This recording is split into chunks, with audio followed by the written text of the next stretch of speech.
The Colorado high country had a way of lulling you into a false sense of calm, a deceptive, crystalline beauty that masked the brutal power of its nature, both human and elemental.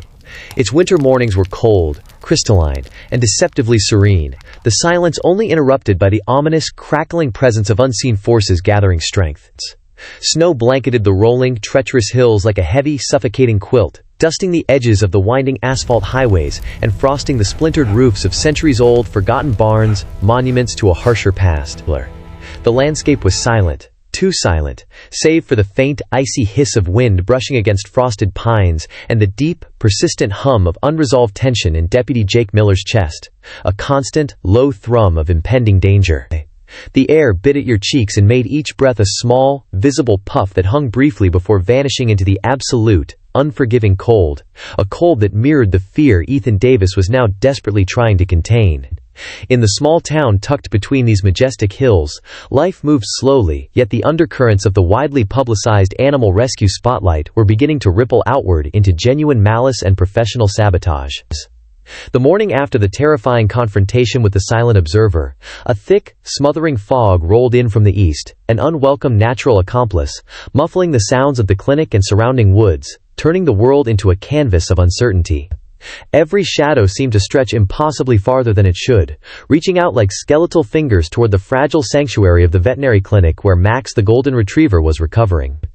Ethan felt a primal unease settle over him, heavier than any physical weight, and every time the fog shifted, he saw the blurry, retreating image of the hooded figure, and felt the sharp, silent click of the camera shutter, a persistent, violating sound echoing in his memory. Buddy's ears pricked constantly, rotating and swiveling with unnatural speed, and he padded restlessly around the room, glancing sharply toward the condensation-streaked windows, as if anticipating an imminent, invisible intruder, confirming Ethan's deepest fears. Ethan tried to focus on the routine, but his mind kept drifting back to the crumpled, damning photographs, the deliberate, precise footprints, and the crude, terrifyingly recognizable symbol, a jagged circle with the scrawled, chilling command, "Watch." He knew one thing with absolute, heart-pounding certainty. The observer wasn't merely curious anymore, nor were they a harmless fanatic. They were testing boundaries, probing weaknesses, and meticulously documenting the aftermath of the fire rescue emergency, for a reason far more sinister than simple obsession. Around mid-morning, a subtle noise, faint, almost imperceptible against the heavy, damp air, drew Ethan's attention. A precise, single footstep on the packed, frozen snow outside the clinic, a sound only Max's hypersensitive hearing could have detected first. Buddy stiffened, his low growl resonating deep in his chest, a sound that quickly escalated into a ferocious, territorial bark, demanding that Ethan acknowledge the threat. Ethan moved quietly toward the door, hand resting heavily on the flashlight in his coat pocket, his heart hammering against his ribs, prepared to face the stalker who was threatening their fragile peace. The door creaked slightly as he opened it, peering into the thick, cotton-like white curtain of fog, confirming his dread. The figure stood at the edge of the clearing, half shrouded in the mist, too far to make out clearly, but close enough to be undeniably present.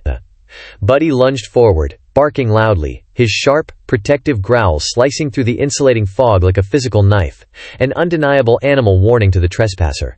The figure froze instantly upon hearing the sound, then turned and disappeared into the trees, with a practiced, predatory silence, as if the mist itself had swallowed them whole, leaving only a lingering sense of chemical ozone on the air. Ethan grabbed his coat and backpack, stepping outside cautiously, following the fleeting, deliberate footprints left behind in the icy crust of the ground, Buddy's urgent, sniffing guidance leading the way along a narrow, fog-shrouded ridge. The trail abruptly ended at a small, abandoned, dilapidated cabin partially hidden by snow-laden pines, a perfect, secluded hideout for an observer, a scene straight out of a cinematic thriller. Ethan crouched low, his eyes scanning the area, confirming signs of recent, methodical activity, footprints, discarded wrappers, and that faint, acrid smell of recent smoke, not from a natural wood fire, but something manufactured, hinting at a potential arson investigation breakthrough. Suddenly, a branch snapped violently behind him, a sound loud enough to make him jump, and Ethan whirled around, flashlight raised high, blinding the fog with its beam. Buddy barked ferociously, teeth bared, growling with terrifying intent, as a young, athletic figure emerged from the fog, wearing a hooded jacket, their face partially obscured by a bandana and a pair of dark sunglasses, freezing when Buddy lunged forward. "You shouldn't be here," the figure repeated, their voice low, controlled, and strangely devoid of emotion, a chilling neutrality that implied calculated malice. "Who are you? Why are you following me? And what does 'watch' mean?" Ethan demanded, his voice trembling only slightly, forcing calm where raw panic threatened to take over. The figure shifted slightly, weighing the risk.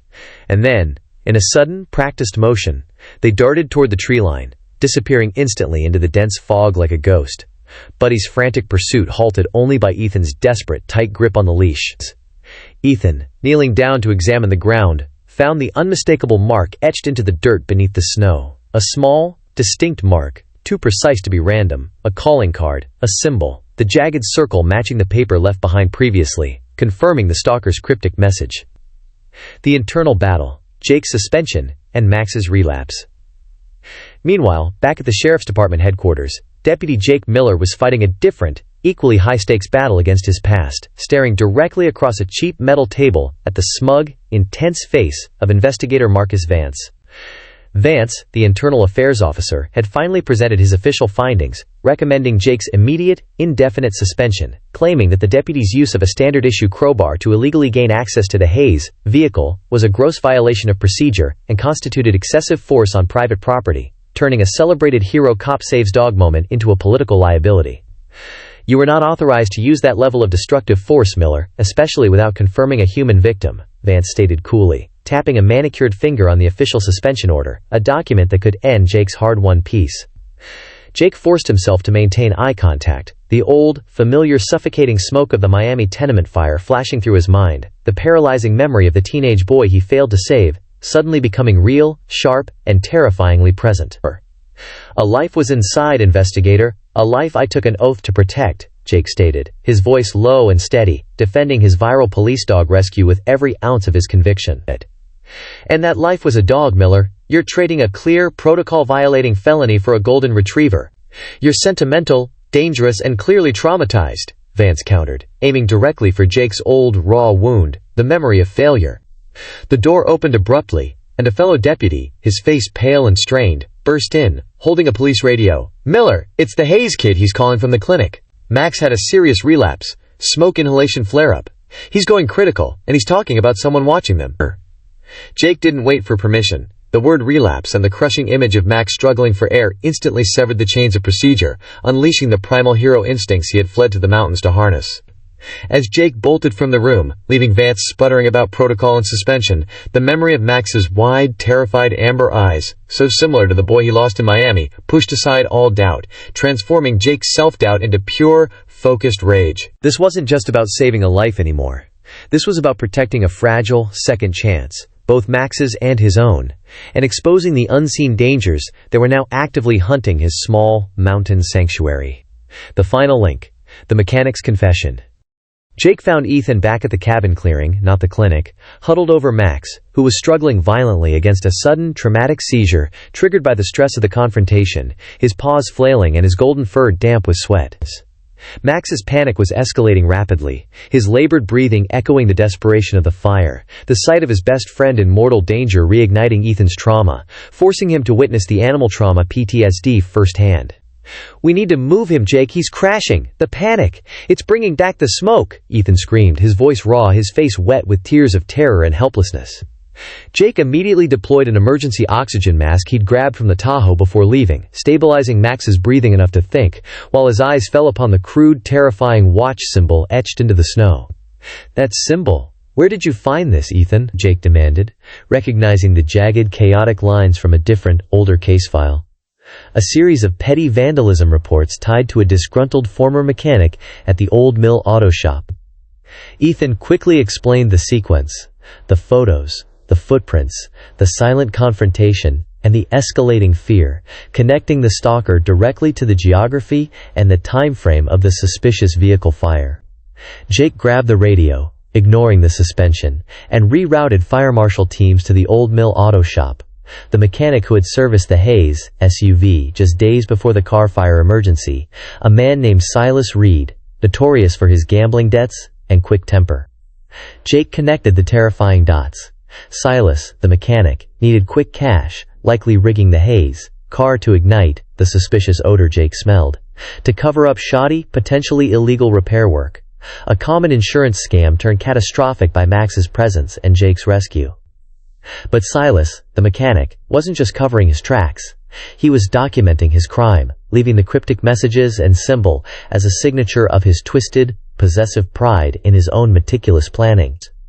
Silas had watched Jake's heroism turn his perfect crime into a viral sensation, and now he was hunting Ethan and Max, not to silence them, but to finish the job he started. The final, murderous twist in the Golden Retriever's ordeal. The climax, high-speed chase and redemption. The dispatch crackled back. Silas Reed, the mechanic, was gone from the auto shop, but they found a disturbing, detailed map of the clinic and surrounding woods, with the chilling word, "Finish," scrawled across the current date. Jake and Ethan realized the final, desperate confrontation was not going to happen at the clinic.